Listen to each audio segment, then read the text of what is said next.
The chill of night settled on Zach's skin as he stepped off the train onto the platform in Washington, D.C.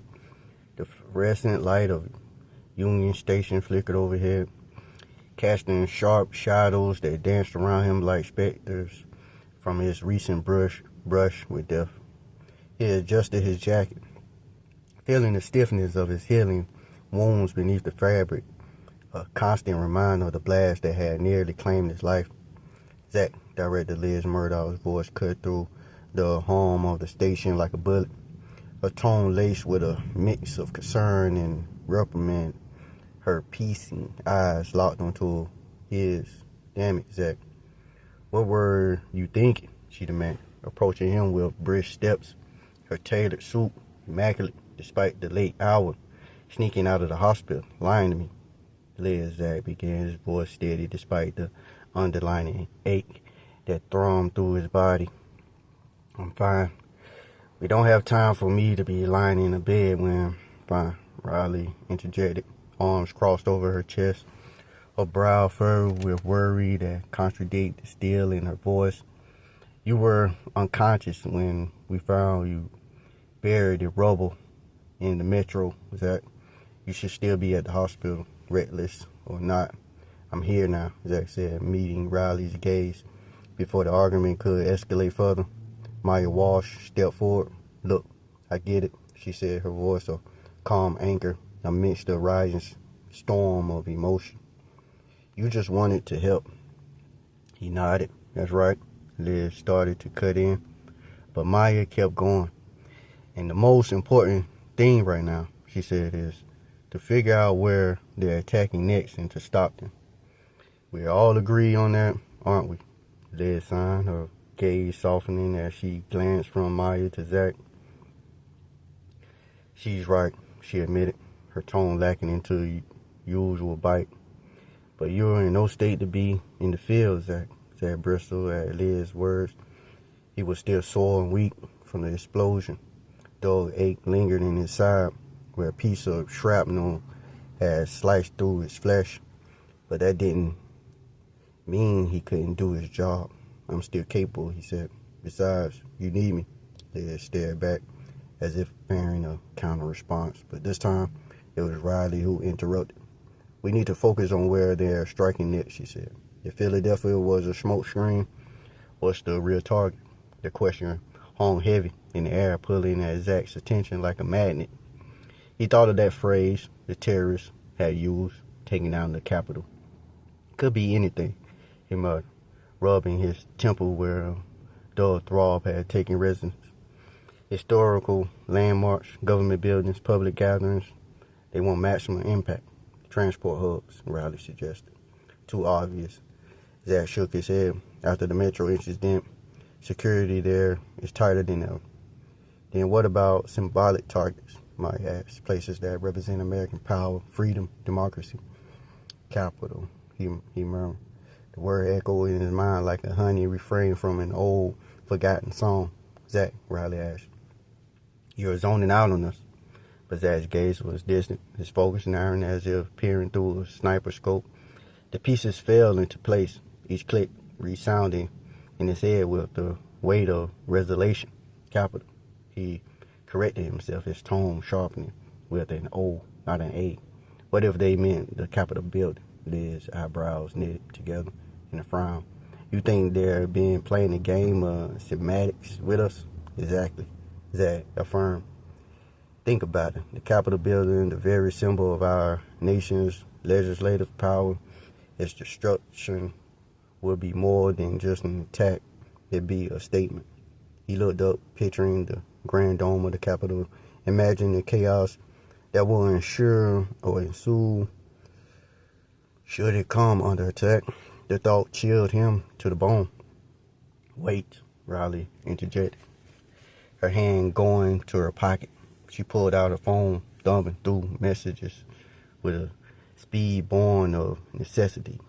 Her breath caught, and she held up the screen for the others to see. A notification from their intelligence network. An anonymous tip came in. She explained her words, clip, attention, a large purchase of ammonium nitrate fertilizer, enough to make a substantial bomb, was made recently. It wasn't frag because it was bought in small batches across multiple states. Director Liz exhaled sharply, her face etching into a map of concern, a command as she processed this new information.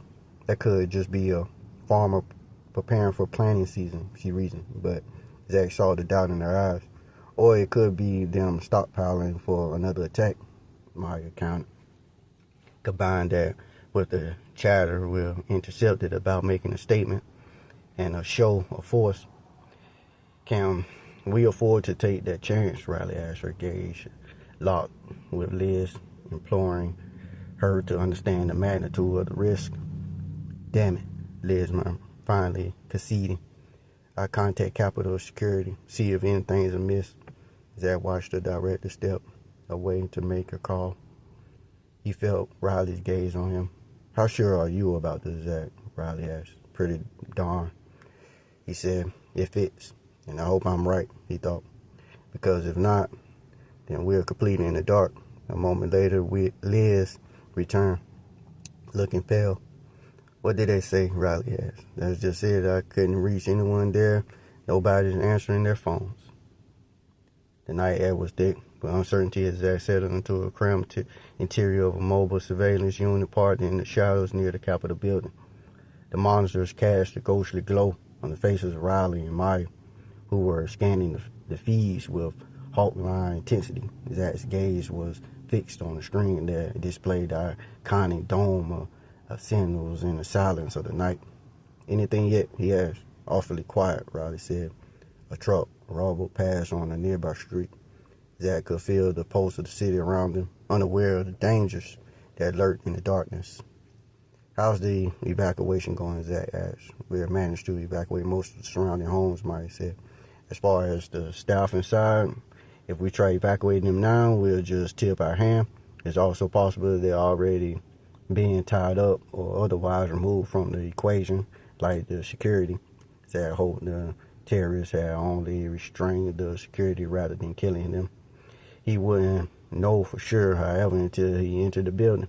Then I'll head in with my team, he said, so we'll be able to respond if anything happened. Both women gazed at him, their eyes solemn. He nodded at them. Good luck, both of you, he said, allowing a rare, genuine smile to surface, a momentary crack in his otherwise impenetrable facade. It was a soldier's acknowledgement, an understanding that they each carried a piece of the other's life in their hands.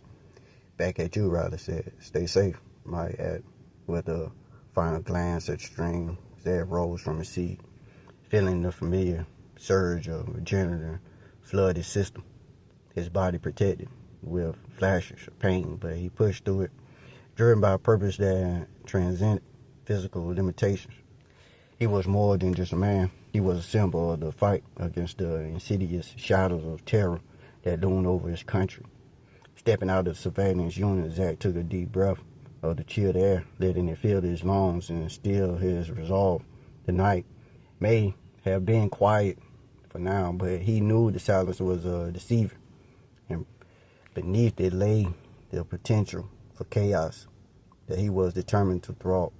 He glanced towards the Capitol building, its silhouette majestic against the dark sky, and felt the weight of history upon him.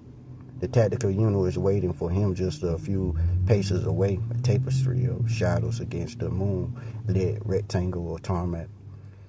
Their gear reflected a battle, heart resolved in their eyes, a mirror to Zach's own. All right, listen up, Zach said, his voice steady as he faced his team. They were a mixture of seasoned agents and elite soldiers, each one handpicked for their skill and nerve.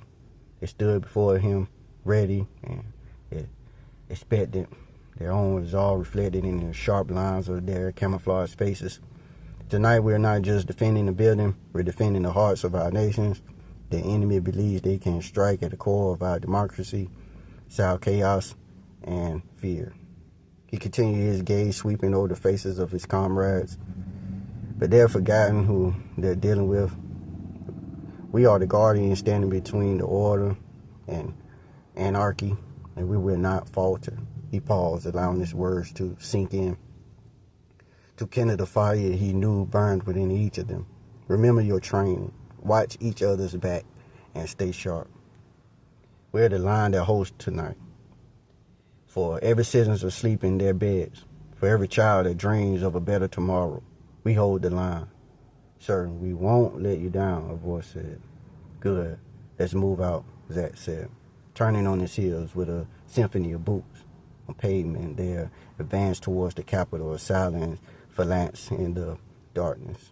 The grandeur of the Capitol building loomed before them, its iconic dome a sentinel against the night sky. Under normal circumstances, it would have been a sight to instill pride and patriotism. Tonight, however, it was a battleground waiting to be defended, a symbol on the threat. As they approached, Zach's eyes automatically scanned the perimeter. The stillness was unsettled, the absence of movement unnatural. Something was off. Riley, do you have eyes on the guards? Zach whispered into his calm, keeping his voice low. Negative, Zach. I'm not seeing any activity on my end, neither. Something is not right here. Zach's murmured, his instinct now buzzing with alarm. His team spread out, moving in practical formation, each member hyper-aware of their surroundings. Zach's eyes darted from shadows to shadow, searching for any signs of the missing guards. The emptiness of there should have been the routine presence of security personnel screamed danger. Echo 1. We are approaching the East Wing entrance, Zach whispered into his comm, his voice barely more than a breath against the stillness of the night. Copy, Echo 1. Mike replied, no movement on thermal scans. Proceed with caution. His fingers brushed against the cold, unyielding solidity of his weapon, confronting familiarity in his rapidly escalating situation. His heart pounding, a rheumatic tattoo against his ribcage. Each throb echoing the tension that was slowly whirling within him and his team. They were walking into the unknown, into a situation fraught with uncertainty and peril. Yet they pressed on, driven by duty and promise they had made to uphold order. Silent, they reached the massive double doors that marked the entrance of the East Wing. Zach signaled for Peters, their tech expert, to approach. Peters moved with the quiet precision of a panther, his gloved hands deftly maneuvering a small device from his utility pouch with a few expert tweaks. He attached it to the lock mechanism. Stand by, Peters whispered, his fingers dancing over the controls on the device. There was an all-encompassing silence as they waited, their collective breath seemingly suspended in time. A short click cut through the silence, and a slight push was enough to open the immense door. It swung slowly, revealing a wide hallway, the usual bustling corridor that was eerily deserted, the only sound being the low hum of the fluorescent lights overhead. The silence was deafening, the absence of noise that fell heavily and thickly onto Zach's ears like wet wool. Clear, Peters murmured, moving silently into the corridor, his night vision goggles scanning for any sign of life. But there was nothing, no guards, no technician, not even the janitorial staff they expected to see at this hour. It was as if the beating pulse of the building had simply stopped. Zach's senses screamed danger, but still they had a mission to complete. With a nod, he motioned his team forward through the yawning entrance. The silence took on an almost physical aspect, wrapping around them like a shroud as they infiltrated deeper into the heart of democracy. Overwatch. Give me updates every 5. Zach commanded into his comms, trying to keep his growing unease from seeping into his voice. Copy that, my voice crackled in response, a thin thread of reassurance in this echoing void. Prepare for room to room, Zach instructed his team in a low murmur.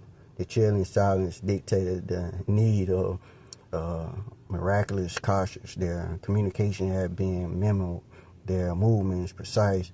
Each one of them understood the inherent risk of what they were about to undertake. In response to his command, the team moved as one. Their steps were methodical, calculated, the vibrations whistling through the cold marble underfoot. The Capitol's grand halls seems to hold their breath in anticipation, the ornate murmurs of golden insignias, a haunting backdrop to their intrusion. Each closed door was a potential ambush, each corner a tactical obstacle. Stepped in lightly, Zach led the team down the corridor, his heart pounding like a war drum in his ears. The area of this place was different from their usual battlefield. Here, there weren't just soldiers, they were protectors of an idea that had suddenly become fragile and vulnerable. Zach's team started opening doors and clearing rooms, spotting the door on his left. Zach eased it open and stepped inside. A few dozen people, staff and security, sat on the floor, their hands and feet bound with zip ties, their mouths gagged, their eyes pleading for help. "Get these people out of here," Zach whispered to the man next to him, who drew a knife and began cutting ties. Zach returned to the hall and continued to advance. Then, just as he was about to breach the door leading to the Senate chamber, Mike's urgent voice filled his ear. "I've got multiple thermal signatures rapidly closing in on your position. They're coming from the direction of..." There was as much as Zach heard before, and his assault rifle shattered the stillness of the building.